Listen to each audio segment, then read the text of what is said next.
Bonjour à tous et à toutes. Merci de m'accorder cette interview. Déjà, on va commencer par la base. Est-ce que vous pouvez vous présenter un par un? Je vais me présenter, je m'appelle Madison, j'ai 23 ans, je suis responsable d'équipe dans un service client qui gère un gros fournisseur d'énergie pour les professionnels, j'en dirai pas plus. Je suis du coup une amie d'Hicham à qui il a proposé justement de faire de la relecture, etc. sur les différents tomes de VTTH. C'est comme ça que je suis arrivée, filer un coup de main à la manette. Bon, je vais enchaîner. Chloé, j'ai 23 ans également. Je suis de profession masseuse bien-être et j'ai tout simplement répondu à un appel d'offres pour faire du lettrage à Maned et j'ai commencé sur Yuanzun là assez récemment. Et moi, c'est Delphine. Et bien moi, en fait, à la base, je côtoyais les créateurs Maned. Donc voilà, j'étais là au tout début, même avant le début. Et donc, je les ai accompagnés sur la phase projet, on va dire, mise en place, parce que c'est aussi ce que je fais dans ma vie d'à côté. Voilà, donc j'étais un petit peu la chieuse de service, je crois, qui leur a filé des petits conseils, qui les a boostés, essayer de se dépasser. Et maintenant, je fais essentiellement de la relecture sur les tomes en préparation. Moi, c'est Sylvain, j'ai 31 ans, je suis père au foyer, qui est un bon gros boulot. Ma sœur qui habite du côté de la maison d'édition a vu dans le journal qu'il y avait une maison d'édition de manga qui a été créée avec une belle photo d'un des dirigeants. Donc, j'ai postulé et ils m'ont accepté. Et depuis, je suis aussi sur le lettrage de Yuan Zone avec Chloé. On partage un tome chacun des lettrages. Voilà. Salut à tous, moi c'est Jérémy, j'ai 28 ans, je suis le lettreur attitré pour BTTH, donc Battlefield Events, et prochainement Marshall Universe. Je vis entre le pays du vin et le pays de la BD, et je suis très content d'être là ce soir. Et j'ai rencontré Hicham il y a des années, quand j'ai entendu parler du projet de maison d'édition, je me suis proposé. Heureusement, je suis là. Bonjour, du coup moi je m'appelle Gabriel, j'ai 20 ans et c'est moi qui fais les traductions, qui ai fait les traductions pour les 5 premiers tomes de BTTH et qui sera aussi en charge de celle pour Martial Universe. Hicham est venu me voir il y a 2-3 ans parce on passe souvent par Vincennes parce qu'il avait déjà un projet de maison d'édition en tête et quand il est passé au projet, la réalisation, il est revenu vers moi et on a commencé à travailler ensemble. Alors, bonsoir tout le monde, moi c'est Antoine. Alors je suis co-gérant avec Hicham. Alors pour un terme un peu plus pompeux, je suis le PDG de Maned. Alors à la base je suis tatoueur, donc je suis très dessiné aussi. J'adore tout ce qui est manga et compagnie. Alors pour la création de Maned, en fait c'était un concours de circonstances assez rigolo. Hicham était mon client. Et on a beaucoup discuté ensemble, le courant est très très bien passé. Et de là, on est venu l'idée de créer Maned. Moi, Hicham, dans la vie de tous les jours, je suis directeur de projet dans une grosse boîte. Et pour Maned, pareil qu'Antoine, en co-gérant, j'ai un titre pompeux, on m'appelle le directeur général. En fait, non, personne ne m'appelle comme ça. Vous pourriez commencer. Du coup, chez Maned, j'ai en charge tout ce qui est planning, organisation des troupes et forcément gestion du planning, c'est organisation de tous les partenaires extérieurs. Et je fais un petit peu de correction derrière Gabriel et notre autre traducteur qui n'est pas là, Bin. D'accord, écoutez, je crois que tout le monde s'est présenté. Est-ce que tout le monde est fan du milieu de manga, manhwa, tout ça, ou pas du tout? Nous sommes des fanatiques, en fait. Comme quoi, c'est bien, ça réunit des passionnés, c'est intéressant.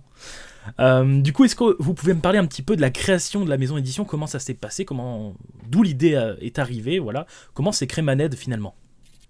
Je vais prendre la parole alors, parce que ça concerne un peu nos débuts.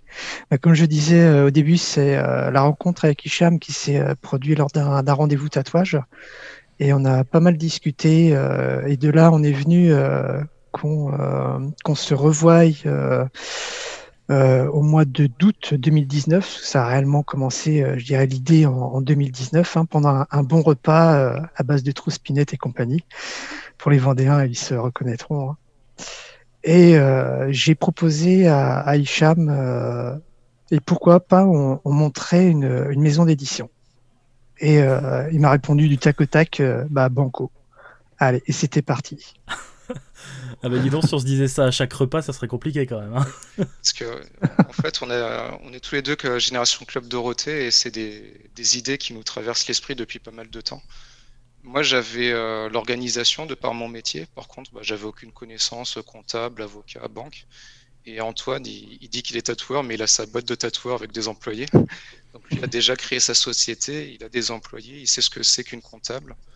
Enfin, il avait toutes ces connaissances-là. Donc finalement, bah, quand on a discuté, on s'est dit, bah allez, on a des compétences complémentaires, on se lance, on essaye.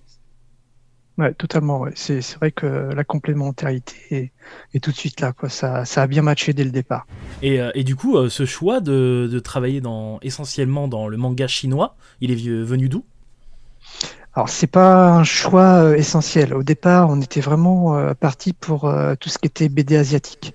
Donc, ça regroupe tout ce qui est manga, manhwa et manhwa. Donc, tout ce qui est japonais, chinois et coréen. Et c'est vrai qu'on s'est vite orienté, je dirais pas par défaut, mais par envie. Parce qu'il y a vraiment un auteur qui nous plaît énormément côté Chine. Et on a contacté les maisons d'édition. Et de fil en aiguille, ça s'est vachement bien déroulé.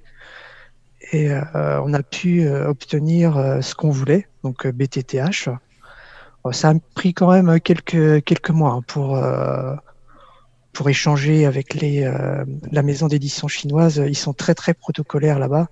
Et tandis que chez nous, vu qu'on est deux à décider, enfin on est toute l'équipe à décider, mais les décisions sont vraiment très très rapides chez nous. Donc le fait d'attendre d'avoir une réponse positive ou négative, hein, ça a pris quand même plusieurs mois pour être sûr et d'avoir ce qu'on voulait et d'instaurer aussi un climat de confiance vis-à-vis de la maison d'édition chinoise. D'accord. Et justement, d'ailleurs, si vous n'aviez pas eu BTTH, qui était donc l'œuvre que vous souhaitiez absolument, est-ce que la maison d'édition aurait continué finalement? Je dirais que oui. En fait, on s'était fait une liste de toutes les œuvres qu'on voulait avoir et on a prospecté un petit peu de partout. Alors, il y a deux petites histoires qu'on a oublié de raconter. Au début, on voulait vraiment faire du manga, du manhwa et du manhwa. Donc, on a cherché des interprètes dans les trois langues. Au niveau de la Corée, on a peut-être fait passer 10-15 entretiens auprès de traductrices coréennes. Et à chaque fois qu'on leur disait, bah, écoutez, on ne peut pas vous payer d'entrée de jeu, on crée la société, on est encore en phase de monter le business plan, on fait l'étude de marché, mais par contre, on a besoin de quelqu'un qui nous aide pour savoir combien ça coûte des droits d'auteur, communiquer avec les ayants droit. Et à chaque fois, elles nous disaient ah, c'est gratuit. Non, merci. avec les formes. Au niveau du Japon, on a essayé. Antoine ne le dit pas, mais il prend des cours de japonais. Donc, avec sa professeure qui voulait bien faire de la traduction, on l'a envoyé auprès de maisons d'édition sur la liste qu'on voulait avoir. On n'a jamais eu de réponse. Je pense parce que comme on n'était pas connus et que forcément, même en démarrant, on aurait été trop petit, on n'était peut-être pas intéressant pour eux. Et on a cherché en parallèle des interprètes chinois et on a trouvé quasiment tout de suite Monsieur Bin. Alors, il a toujours voulu qu'on l'appelle Bin parce que son nom est difficilement prononçable et que je pense qu'il veut pas que je l'écorche. Mais un jour, je réussirai à le prononcer, son nom. Donc, on va l'appeler Bin. Et à partir de là, on s'est lancé sur une autre liste de séries parce qu'à la base, on voulait pas faire du papier, on voulait faire du numérique. Et en faisant du numérique, on avait une grosse liste de séries. Donc, on a réussi à entrer en contact avec 3 maisons d'édition chinoises qui voulaient bien travailler avec nous. Finalement, on s'est rendu compte qu'il y en avait une qui était la maison mère d'une autre. Donc, on a fini par être avec 2 maisons. Donc, c'est Shein et Tencent. On a fait des listes. On leur a fourni nos listes. On a choisi tous ensemble. On a voté. Enfin, tout un système de choix. À partir de là, ils ont commencé à nous donner les tarifs. Et les tarifs au niveau numérique étaient tellement élevés que ça correspondait plus du tout au montant qu'on voulait mettre dans la maison d'édition et aucune banque a voulu nous suivre. Donc à partir de là, tu peux imaginer qu'on a ruminé, réfléchi pendant un bon petit mois. On s'est recontacté avec Antoine et on s'est dit bon, on va peut-être pas faire du numérique, mais est-ce que ça te dit qu'on fasse du papier? Antoine, il me dit mais j'ai pensé exactement à la même chose. Donc ça veut dire que le numérique est plus cher que le papier finalement.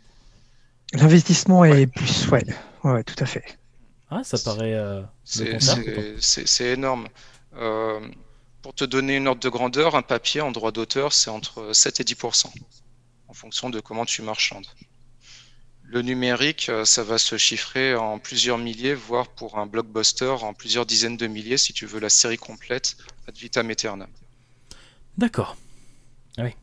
Donc l'investissement pour acheter un tome et le faire paraître n'est pas le même que si tu veux prendre toute la série. Faut pas négliger l'aspect publicité. À partir du moment où on s'est dit allez, on se lance, on fait du papier, on a commencé à faire un planning en disant notre premier tome, on va le sortir en octobre. Avec le tome 2, on va sortir le tome 3 2 mois plus tard, ainsi de suite. Par contre, on n'a pas pensé que celui qui distribue les bouquins, on va l'appeler le distributeur-diffuseur, c'est aussi celui qui va faire la pub auprès des libraires, de la Fnac, de Cultura, enfin de tous les endroits où tu peux acheter les livres. Et lui, il fait ça en général 4 à 5 mois, voire 6 mois avant la sortie du bouquin. Il fait une réunion commerciale avec l'éditeur et celle-ci, en fait, on est passé totalement à côté. En fait, ça, c'est une de nos erreurs, on va dire, de débutants. En même temps, on savait pas. Donc, ça s'est vraiment pas joué beaucoup à l'histoire de quoi, peut-être 15 jours, 3 semaines.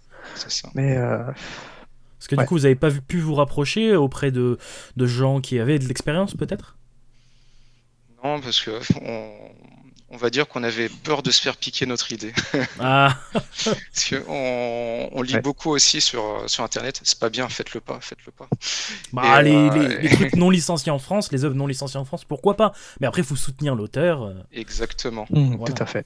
Et du coup, on savait ce qui nous plaisait, on savait ce qui plaisait à tous les copains, et on a voulu se lancer à corps perdu dans cette série. On avait vraiment peur qu'on nous la pique. Quand on a réfléchi pendant longtemps, là, les 2-3 mois entre le numérique et le papier, à un moment on s'est dit mince, c'est peut-être trop tard, peut-être que quelqu'un nous a piqué l'idée, peut-être que les Chinois se sont tournés vers une autre maison d'édition, nous sentant un petit peu hésitants. Et finalement, ils ont été très paternalistes avec nous, comme disait Antoine, ils nous ont encouragés, ils nous ont aidés. Quand on fait des fautes, parce que c'est déjà arrivé, ils nous reprennent, ils nous disent ça, il faut pas le faire. Faites plutôt comme ça. Donc, ils ont vraiment été très bien avec nous. Ah, c'est intéressant. Ouais, ils nous ont toujours vraiment soutenus et suivis depuis le début qu'on les a contactés. C'était vraiment un plus, enfin, ça l'est toujours, mais c'est vraiment très très appréciable. Après, comme disait Antoine, quand on signe un contrat avec la Chine, c'est pas pareil qu'avec la France. Avec les partenaires qu'on a en France, on se serre la main, on sait que le contrat il va être signé dans la semaine ou la semaine prochaine. On commence à travailler ensemble. Avec les Chinois, on se met d'accord sur le contrat, paragraphe par paragraphe, on relit tout, on signe tout, on paraphe. Une fois que nous on est d'accord, on leur envoie, ils refont des réajustements et nous l'envoient. Et là, il y a plusieurs allers-retours. Et une fois qu'on est vraiment d'accord, il faut qu'ils signent chez eux. Et la Chine, c'est un très grand pays. Ziyin, c'est une énorme boîte. Et pour qu'ils signent un contrat, en fait, ça doit monter toute la pyramide et la redescendre. Et ça peut mettre plusieurs mois. Et ça, c'est même pas sûr du coup, en plus. C'est même pas sûr du coup. Alors pour l'instant, on n'a pas eu de mauvaise surprise à ce niveau-là. Non, on n'est pas arrivé jusque-là. On croise les doigts avec nos futures licences. Et à partir de là, en fait, il s'est passé tellement de temps que pour sortir le tome en octobre et avec notre imprimeur qui était en vacances au mois d'août, il nous restait plus énormément de temps. Donc sur juillet, Gabriel traduisait avec François qui est pas là, on faisait les corrections, c'était lettré directement, c'était relu directement et on a fait 3 tomes et le hardbook en un mois. C'était assez fou. C'était tendu. Ouais. C'était vraiment très tendu. On acquiert de l'expérience, c'est bien. Ah mais totalement, on a fait des erreurs qu'on n'a pas reproduit après quoi. Ça nous a donné vraiment beaucoup d'expérience au sein de l'équipe. Du coup, je pense qu'on peut passer à la suite et parler un petit peu de la plateforme de financement participatif que vous avez utilisée. C'est quelque chose qui commence à être courant, hein. Il y a de plus en plus de maisons d'édition qui font ça finalement. Mais du coup, vous, pourquoi vous avez fait ça finalement? Ouais, je vais reprendre la main. Justement, comme disait Hicham, au début, ce qui est important, déjà, c'est de lever des fonds et c'est aussi de se faire connaître. C'est la partie pub. Et donc, c'est assez naturellement, finalement, qu'on s'est dit, pour se lancer, c'est quand même pas mal, une plateforme de financement participatif. Ça va permettre à la fois de récupérer des fonds pour financer toute la petite histoire et puis aussi, ça va permettre de se faire connaître, de toucher du public, en fait, des gens qu'on n'aurait peut-être pas pu toucher autrement. Et puis après, moi, mon côté projet, je me dis, ça permet aussi de prendre la température, en fait, de voir un peu la réponse et puis de s'adapter au fur et à mesure. Et puis finalement, enfin voilà, il y a eu une super réponse puisque la cible, c'était 2 000 €, je crois, et on a atteint quasiment 16 000 €. Donc là, on s'est dit, ouais, vraiment, voilà, il y a vraiment, ça répond, quoi. Ça répond derrière, donc c'est top, donc on peut continuer. D'accord, parce que c'est vrai que ce système, pour être honnête, moi j'ai eu un petit peu peur quand j'ai entendu parler de vous via ce financement participatif, parce que je me suis dit, ok, d'un côté j'aime la série, j'ai envie de le partager, ce financement participatif, de l'autre côté, je sais, ça peut être n'importe qui se dit, ok, je fais un financement participatif, et ça peut être vraiment, vraiment naze à la fin, et du coup on se dit, est-ce que je partage ça dans le risque que, voilà, il y a des problématiques? Et c'est vrai que j'ai eu cette peur. Bon, finalement, après, on a travaillé ensemble, j'ai reçu le tome, et je me suis dit, ah non, c'est quand même du bon boulot. Et par la suite, là, j'ai eu envie d'en parler et de vous accompagner là-dessus, du moins dans le peu que je pouvais. Ben ouais, enfin je comprends. Franchement, je comprends, c'est pas évident, mais tu vois, pour nous non plus, quoi. Fallait se dire, enfin comment on peut se lancer, et ça nous a semblé plutôt naturel de commencer comme ça. Et Ouais, c'est vrai. Non, voilà. finalement la question, c'est comment prouver qu'on est légitime à faire ce financement participatif. Et ça, c'est quand même compliqué. Parce que d'un côté, c'est vrai que c'est la solution, je vais pas dire miracle, parce qu'il faut quand même faire ses preuves, il faut quand même aller les chercher, les 16 000 € là. Donc il y a eu sans doute un travail au niveau des visuels, des choses comme ça, faut appâter les gens au niveau de la com. Vraiment, nous, l'idée, c'était de se baser, tu vois, sur la qualité, quoi, de se dire, donc on y a eu beaucoup de boulot, comme disait Hicham, il y a eu 3 tomes, il y a eu un artbook, il y a eu d'autres visuels, en fait, qui ont été sortis aussi pour la campagne. Donc un gros travail qu'on a essayé aussi de faire ressortir sur les différents visuels de la campagne. Est-ce que vous pensez faire une nouvelle campagne pour une autre œuvre, je ne sais pas? On y a réfléchi, on en a beaucoup discuté, on s'est dit non. La première campagne, c'était vraiment pour faire connaître la société, pour faire connaître Maned et dire on est là, regardez-nous, on va lancer notre première œuvre. Si vous voulez nous aider, participer, ça nous aidera à continuer et en lancer d'autres derrière. D'ailleurs, ça faisait partie de nos objectifs. Dès qu'on passait des paliers, on promettait quelque chose. Et on essaie de s'y tenir. D'ailleurs, on va s'y tenir. On avait promis une nouvelle série, puis après, on avait promis une nouvelle série avec 2 tomes. Et là, on aura Yohanzun qui sortira avec 2 tomes, même s'il n'y aura pas la Japan Expo, parce qu'on avait prévu la Japan Expo. Donc, si je dis pas de bêtises, le 16 juillet, on sortira Yohanzun. En ce qui concerne la création de la maison d'édition ou toute cette aventure que vous avez lancée, c'était quoi les difficultés ou les anecdotes que vous pouvez nous raconter finalement? Moi, je vais parler de celle qui m'a fait faire des nuits blanches et qui m'a fait passer de mauvaises vacances à moi et à ma famille au mois de juillet. Alors, on va faire un petit rétro-planning encore. Quand on a appris avec Macassar qu'on ne pouvait pas faire la partie diffusion, donc envoyer les commerciaux chez les libraires, ils nous ont dit ok, mais peut-être qu'avec le réseau Canal BD, là, qui est plus de 100 libraires en France, on pourrait faire de la pub auprès d'eux. Pour leur faire de la pub, il fallait faire une fiche argu. Alors pour les néophytes, c'est une fiche argumentaire où dessus on met quelques informations sur le bouquin, des visuels, les prix, la taille, tout un tas de caractéristiques. Et pour faire ça, il faut ce qu'on appelle un numéro ISBN. Alors le numéro ISBN, c'est ce que vous trouvez au dos du livre, c'est une sorte d'identifiant unique. Pour faire ce numéro ISBN, il faut avoir le numéro de SIRET. Le numéro de SIRET, c'est-à-dire que notre société, elle existe, elle est immatriculée et qu'on n'est pas des charlatans, on est vraiment une vraie maison d'édition. Pour ce numéro de SIRET, il faut faire plusieurs actions, et c'est pas nous qui les faisons. C'est le cabinet de comptable avec l'avocate. Donc Antoine va voir son cabinet, leur donne les papiers, leur dit ok, il n'y a pas de souci. Puis une semaine passe, 2 semaines, 3 semaines, on n'a toujours rien. Puis on se rend compte en fait qu'ils sont tous partis en vacances pendant 3 semaines. Voilà. On commence à voir les grosses gouttes qui commencent à couler, voilà, c'est super cool. Donc, on se dit l'équipe est en train de travailler et nous on est en train de stresser à mort parce qu'ils travaillent peut-être pour rien et que ça va peut-être pas se faire dans les temps, voire du tout parce qu'on n'aura pas réussi à faire le taf. Donc on se renseigne auprès des différents établissements, ils nous disent bah non, on n'a jamais reçu de mail, on n'a jamais reçu de documents. Donc on remonte un petit peu le fil. Et là, je commence à dire, Antoine, tu vas me passer le numéro de la responsable du cabinet de comptable, s'il te plaît. Donc, je l'appelle, elle se renseigne très gentiment, elle décroche pendant ses vacances. Et elle me dit, je pense que l'avocate a fait le travail, qu'elle a tout envoyé, etc. Donc, elle se renseigne de son côté. Et en fait, elle n'avait pas envoyé toutes les pièces. Il en manquait certaines. Voilà, 2 pièces. Voilà. Donc tout le monde est rentré de vacances, tout le monde s'est mis en branle-bas de combat. On s'est tous déplacés au Sable d'Olonne, au siège, pour signer les papiers. En cours de route, la comptable me disait bon, il faudrait signer un autre papier, récupérer d'autres documents. Donc j'étais en voiture avec mon téléphone en train d'essayer de récupérer tout ce qu'il fallait, l'envoyer à Antoine pour qu'il imprime. Donc c'était c'était stressant, mais on a réussi à finaliser la chose, quoi. Donc ça, c'était vraiment le gros point, point noir. Et surtout, on ne pouvait pas payer la maison d'édition chinoise. Parce que le SIRET nous débloquait aussi le compte bancaire. Oui, c'est vrai, le compte bancaire. Ça débloquait tout. Sans ce numéro-là, en fait, on ne pouvait strictement rien faire. C'était très, très stressant, ce moment-là. C'est vrai que le mois de juillet était bizarre. Mais bon, ça s'est décanté et on a pu faire ce qu'on voulait ensuite. Maintenant, on a notre numéro de SIRET, on a plein de codes ISBN, on est tranquille là-dessus. Oui, ça Tant va. mieux. Ah ouais, il y en a une anecdote sur l'artbook.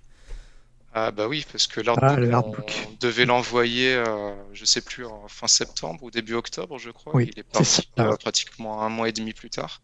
Je te laisse parler, Antoine, parce que c'est du qualitatif et c'est toi qui as géré tout ça. Donc, ouais. Donc c'est moi qui ai créé le artbook de A à Z. Après, Hicham et la bande de relecteurs ont fait le travail pour l'écriture.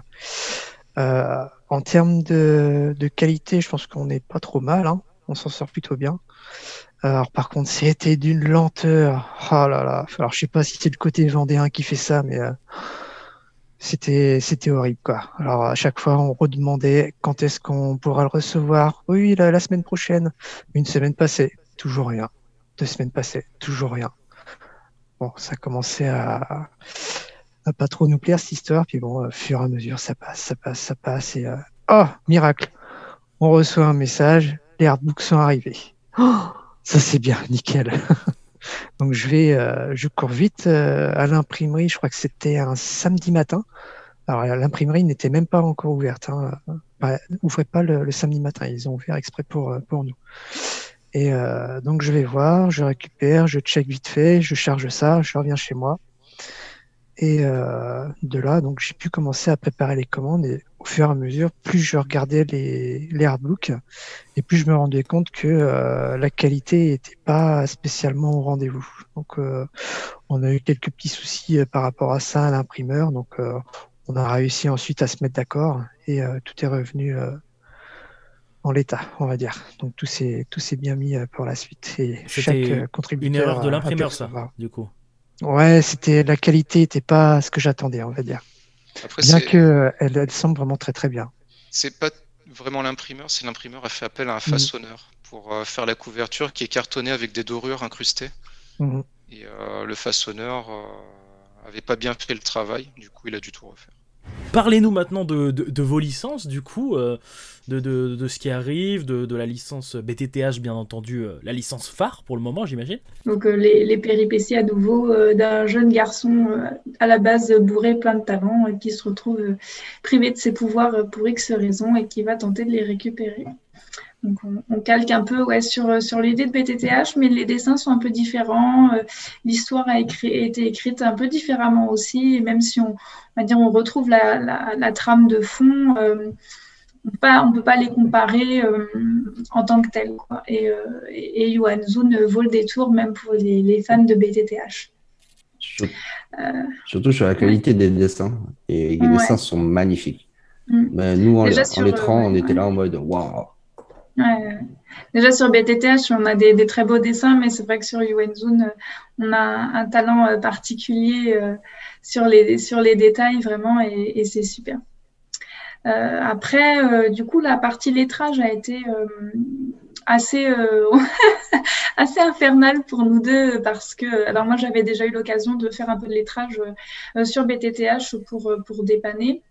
Donc, je connaissais un peu le principe. Je m'étais déjà fait quelques marques, en fait. Et Sylvain, par contre, c'était son premier lettrage en tant que professionnel.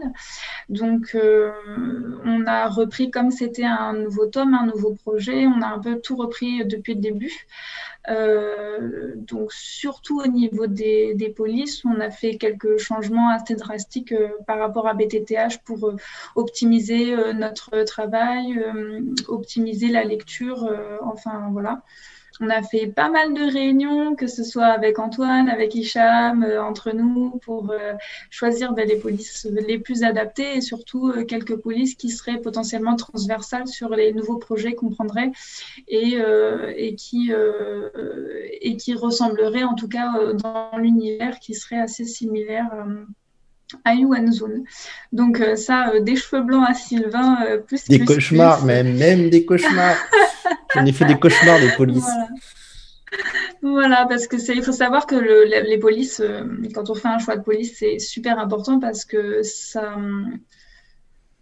c'est l'âme un peu du projet aussi. On a le dessin qui est très important, on a l'histoire qui est importante, mais si le choix des polices n'est pas adapté, forcément le lecteur il voit qu'il y a quelque chose qui tâche.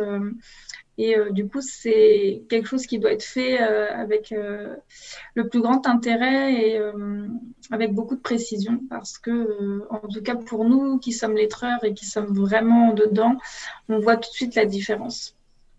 Donc voilà, le choix des polices a été fait. On a fait un premier test lettrage. Enfin, Sylvain, du coup, a fait un crash test sur le tome 1. Il y a eu quelques rajustements qu'on a dû faire. Et puis, la version finale qu'on a à l'heure actuelle et qui semble plaire à toute l'équipe. Donc, on espère que ça plaira également aux lecteurs. Et voilà, que l'aventure continue. Yes, ça marche. C'est vrai que la police, c'est quelque chose... moi, je sais que ça me fait penser à quelque chose. Quand on fait du montage vidéo, on fait souvent des petits effets dont on est fier et que personne ne va voir ou ne va souligner. Et j'ai un peu l'impression que la police, c'est ça. Quand on le fait, personne va nous dire « Oh, la police, elle est cool ». Mais par contre, si on le fait pas, là, ils vont être là pour nous dire « Ça, c'est pas bien, etc. » Et c'est vrai que c'est un peu... finalement, c'est ce travail de l'ombre qui est extrêmement important, mais que personne, malheureusement, ou très peu de monde souligne. C'est les gens qui sont dans le milieu qui vont se dire « Tiens, ça, c'est vrai que ça a été bien fait, etc. » C'est ça. C'est quelque part, c'est un peu frustrant comme travail, Sylvain pourra le dire. Et même entre nous, entre lettreurs, on n'est pas forcément d'accord puisqu'on a tous une façon de lettrer qui nous appartient, qui est propre, qui nous est propre. Et du coup, il faut qu'on se mette d'accord entre nous, il faut qu'on qu'on cède sur certaines choses ou qu'on bataille un peu plus sur d'autres et qu'on trouve un juste milieu, un juste équilibre parce que, comme tu dis très justement, on est très peu à voir ce qu'on voit. Et du coup, même des fois, quand on parle à Antoine ou Hicham, ils nous regardent en mode « Oui, on vous fait confiance, on ne sait pas trop. » Donc, ouais, des fois, c'est frustrant parce qu'en plus, les lecteurs ne le voient quasiment pas. Et nous, on bataille sur des choses qui finissent par être un peu oubliées au final. Le centrage. C'est entre autres. Ouais. Ouais. Mais à la fin, vous en êtes fiers, quoi. C'est le plus important. Ouais. C'est ça, mais après, même si derrière, on n'a pas de retour sur le fait que le texte il est bien centré, la police donne bien l'effet de cri et tout ça, nous, on sait que derrière, on a fait le taf. Voilà. Ouais, c'est ça. Et moi, comme je disais au début, je suis le lettreur de cette histoire. Mais je pense que l'histoire de BTTH, elle est vraiment intéressante parce que c'est quelque chose que, même si les manoirs, c'est encore nouveau en France, on s'y retrouve facilement. C'est-à-dire, c'est de l'aventure, c'est de l'action, c'est des combats incroyables et dessinés de manière magnifique. Il y a beaucoup de comédie aussi dedans, beaucoup de blagues du 4e mur. Mais je pense qu'il y a un truc qui fait la différence entre beaucoup de manhwa et ce qu'on peut trouver habituellement, soit en termes de manga, soit en termes de manhwa, donc coréen. C'est l'alchimie. Le concept d'alchimie qu'on retrouve beaucoup dans les manhwa. Et je pense que c'est plutôt notre traducteur Gabriel qui va vous expliquer mieux pour ça. Du coup, pour revenir, alors avant d'entrer dans les détails, un petit point sur le lettrage quand même, parce que, en plus de ce qui a été dit, c'est vrai qu'on se rend pas compte à quel point c'est important, notamment parce que dans les cultures un peu asiatiques, Japon, Corée, Chine, l'écriture se fait pas du tout pareil, donc il va y avoir plein de mots, des SFX qui vont être dans le fond. En fait, ça donne de l'information sur la scène, sauf qu'il y a beaucoup de choses qui sont pas forcément retransmissibles, ou alors ça fait vraiment moche sur la page. Et par le choix des polices et même par la manière d'ajuster les bulles et de redessiner parfois, par redessiner, j'entends enlever des mots en trop, ou par exemple un nom de bâtiment ou un panneau, faudra effacer le mot en chinois pour mettre la traduction.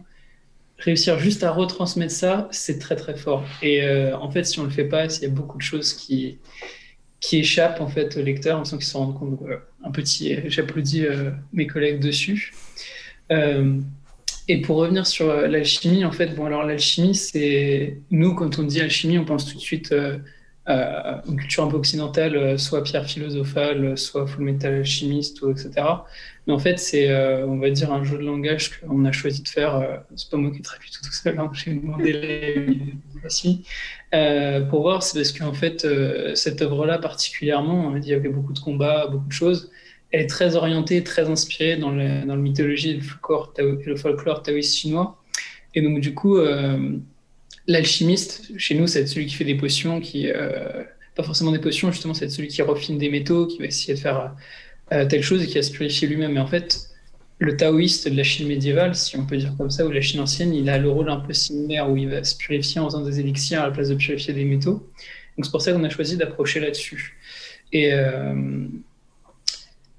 ça, c'est pour le côté alchimie. Et en fait, ce qui va se passer dans cette histoire, c'est que même si c'est un monde extrêmement violent, extrêmement hiérarchisé sur ceux qui sont capables d'exercer cette violence et pas, il y a notre personnage qui, lui, n'est pas un combattant d'élite de base. Il a rencontré énormément de soucis. Il s'est fait voler ses pouvoirs d'une certaine manière qui est un peu bizarre. Mais lui, il va choisir une autre voie pour briller, en fait. C'est que tout le monde, pour devenir puissant, a besoin d'élixirs, de potions, d'herbes qui permettent de faciliter, de récupérer et de développer ses pouvoirs. Et donc, du coup, lui va décider de s'orienter vers l'alchimie et justement de créer ces élixirs. Donc, il va prendre une voie alternative, en fait. Et c'est un peu l'idée c'est pas la voie royale, mais c'est celle qui permet la voie royale. Donc, finalement, c'est un peu entrer dans l'histoire par la petite porte, histoire avec un grand H, mais c'est fondamental. Et en gros, cette idée-là de passer par la petite porte, d'être un peu vicieux, un peu sournois, de contourner, enfin de contourner les obstacles, de les affronter directement, c'est ce qui va se retrouver un peu partout dans l'œuvre. Et c'est commun d'ailleurs à toutes les œuvres de l'auteur, mais là, ça met l'exergue dessus. C'est pour ça que parfois, il y a un peu une pincée de sel supplémentaire. Et voilà pour PTTH en quelques mots, quoi. Et du coup, en parallèle de ça, là, on a lancé, du coup, avec Jérémy et Hicham aussi, Martial Universe, qui là se passe, qui est encore moins joyeux, parce que c'était un peu le terme, c'est un peu la même histoire on va dire que c'est un registre littéraire pour faire un peu savant, un peu une catégorie de manga à part entière qu'on pourrait identifier au shonen version chinoise. Ce serait peut-être intéressant de faire un peu la narration après, pourquoi elle diffère. Mais donc c'est un autre, dans le même registre, dans le même champ littéraire, on va dire, de personnages qui cherchent à devenir plus forts pour des raisons qui leur sont propres. Et celle-là, en fait, Martial Universe, ça se passe dans un autre univers qui, même si il y a beaucoup de similarités, en fait, ne se côtoient pas, mais ce qui est rigolo, c'est quand même quelques clins d'œil assez souvent. Et donc là, cette fois, c'est encore une fois, ça prend son inspiration dans quelque chose dans l'histoire de la Chine qui est assez connu pour ceux qui ont joué à Civilisation, choses comme ça. C'est 5 dynasties, enfin 3 dynasties et 15 royaumes. Et donc, du coup, c'est des gens qui se battent tout le temps en permanence. Et il y a vraiment une sélection et une culture qui est là c'est très, très, très, très, très ancré dans toi, tu es né garçon dans une famille de guerriers, tu seras guerrier. Point. Et sauf que du coup, si la personne ne peut pas l'être, elle est considérée comme inutile. Donc, une bouche à nourrir supplémentaire dans un temps un peu de guerre totale, on va dire, c'est très très mal vu. Et c'est ça qui est retransmis de manière assez directe dans le manga, c'est que la moindre personne qui n'a pas sa place, elle est marginalisée, elle est discriminée, elle subit des violences physiques et morales qui sont assez extrêmes. Et le père de notre héros, qui s'appelle Ulin dans cette série-là, il a voulu combattre pour l'honneur de son clan, mais ça s'est très très mal passé. Du coup, il doit porter sur ses épaules la honte de tout le clan, parce que c'est très tribal en fait. C'est quelqu'un qui échoue, il échoue pas tout seul. C'est à cause le clan aussi échoue. Donc du coup, à cause de ça, sa famille est marginalisée, son père est marginalisé, sa sœur adoptive est marginalisée, lui aussi. Et tout le début, donc les premiers tomes, ça va être voir comment il vit au quotidien, ce qu'il peut essayer de faire lui pour s'en sortir, avancer un petit peu. Et il se trouve que l'histoire est bien écrite parce qu'il va tomber sur sur un talisman assez mystérieux qui va lui accorder énormément de bonne fortune et de chance. Et à force de sueur et de sang, il va s'en sortir un petit peu. Et du coup, on va parler des choses qui les intéressent peut-être, hein, sans doute même. C'est les news, les prochaines licences peut-être, je ne sais pas, est-ce que vous avez des choses à dire? Oui, alors on va pouvoir citer, sans les nommer, mais quelques séries, dont l'une sur laquelle on travaille depuis déjà début 2020, mais pour laquelle c'est un peu en cours encore avec la maison d'édition chinoise, ainsi qu'une autre justement dont la sortie est prévue pour 2022. Pareil, les choses sont encore en train de se discuter en interne, hein, au niveau du contrat, comme le présentait Hicham tout à l'heure. C'est vrai que c'est quelque chose d'assez long de façon générale, donc c'est dans les tuyaux, on n'en dira pas trop non plus, mais il y a de belles choses qui se profilent quand même. Et du coup, d'ailleurs, parce qu'on en a parlé en off, mais pas forcément en vidéo, vous m'aviez dit que vous alliez rester pour le moment sur le marché du manhwa. Tout à fait, tout à fait, tout à fait. Alors on va expliquer pourquoi on reste sur la Chine et pas sur le Japon et la Corée. Alors pour le Japon, je pense qu'il faut être une grosse maison d'édition. Si on veut avoir un titre porteur, un titre qui va faire grossir la société, en général, les Japonais vont nous demander de prendre 4 autres titres environ, avec un nombre d'impressions minimum. Et ça, on n'est pas assez gros pour le faire. On peut acheter un titre, mais on ne peut pas en acheter 100 sans savoir si ça va avoir un succès en France. Et pour la Corée, alors ça, c'est nos suppositions personnelles, c'est notre stratégie. On se rend compte que tout ce qui plaît est déjà sur le marché numérique depuis très très longtemps. Et on a peur que sortir du papier directement, enfin, des années après le numérique ne nous fasse pas un assez bon retour sur investissement. Et après, on peut voir que Nazca a réussi à récupérer DICE, par exemple, mais pour récupérer d'autres séries intéressantes comme Solo Leveling, toutes les maisons d'édition se sont battues. On ne s'est pas battu pour ça. On l'annonce, hein, même si on nous l'a demandé plusieurs fois, on n'a pas testé parce qu'on savait qu'on l'aurait pas. Mais après, on voit que c'est des géants comme Tonkam fusionné avec Delcourt qui ont réussi à le récupérer. Parce qu'ils ont la force et je pense que les Coréens ont eu toute confiance en eux plutôt qu'en des petites maisons d'édition. Et j'ai l'impression que c'est la même chose pour tous les Coréens. Mais et du coup, il y a une autre question qui me vient. Là, pour l'instant, vous êtes concentré sur du web manhwa. Est-ce que vous partirez peut-être un jour sur du webtoon chinois? Je ne sais pas. Ah, du webtoon chinois, ça veut dire qu'il faudrait qu'on réadapte les images pour les mettre au format page. C'est ça la question. C'est du taf, c'est vrai. Mais oui, effectivement. C'est peut-être dans les objectifs 2022. Ah, qui sait? Je pense que vous le savez, non? Oui, nous on le sait, mais pas vous. Ah bon. Alors, pour donner du détail sans trop en donner, on va juste parler au niveau contrat. Ça a été accepté, là on est en train de discuter du pourcentage. Ah, très bien. Et du coup, mais au niveau de la mise en page, si ça se fait, est-ce que vous le faites en interne? Est-ce que vous faites sous-traiter? Parce que c'est quand même du gros boulot. Non, c'est moi qui m'en occupe de ça. Toute la partie graphique, mise en page, c'est moi qui le fais. Parce qu'il dit qu'il est tatoueur, mais ses études, il les a pas fait en tatouage. Non, j'étais boucher charcutier avant, mais non, je rigole, c'est pas vrai. Non, moi, mon métier de base, je suis infographiste. D'accord. Faut juste qu'on fasse une petite fin. Ouais. Bon, en fait, la fin, c'est juste merci à tous. Et... tous, créez-vous un compte sur le site internet www.manette.fr. Abonnez-vous à la newsletter, rejoignez le Discord et abonnez-vous à la chaîne de Taku. C'est bon, tu peux couper. Allez. Je garde ça, moi, si vous voulez. Hein. Ah bah,